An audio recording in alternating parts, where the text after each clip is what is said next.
Hello friends, அண்ணாவும் அண்ணியும் ஊர்லேருந்து வந்திருந்தாங்கன்னு சொன்னேன் இல்லையா? அவங்க நம்ம வீட்டுக்கு என்னென்ன வாங்கிட்டு வந்திருக்காங்கிறது பார்க்கலாம் வாங்க. பீட்ரூட், கேரட், சிவப்பு முள்ளங்கி. இது ஊட்டிலேருந்து வரும்போது அந்த ரோட்டோரங்களை வச்சுருப்பாங்க இல்லையா, அங்கே வாங்கினதுன்னு சொன்னாங்க. இது வந்து மணத்தக்காளி கீரை, அண்ணி வீட்டு தோட்டத்தில் விளைஞ்சது. அங்கேயே சுத்தம் பண்ணி எடுத்துகிட்டு வந்திருக்காங்க. அடுத்தது கோமாங்காய் வாங்கிட்டு வந்திருக்காங்க. இது வீட்டு தோட்டத்திலேயே விளைஞ்ச மரவள்ளிக்கிழங்கு. இதுவும் வீட்டு தோட்டத்தில் விட்ட கத்திரிக்காய் தான். அடுத்தது பாருங்கள், வாழைப்பூ. இது பூவும் வாழைப்பழத்தோட பூன்னு சொன்னாங்க. இங்கே பாருங்கள், பலாப்பழம். எவ்வளோ பெரிய பலாப்பழம் அங்கேருந்து தூக்கிட்டு வந்திருக்காங்க.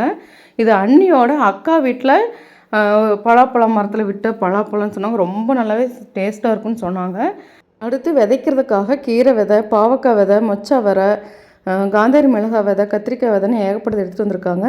இதெல்லாம் வீட்டு தோட்டத்தில் தான் சாத்தியம். Happy gardening.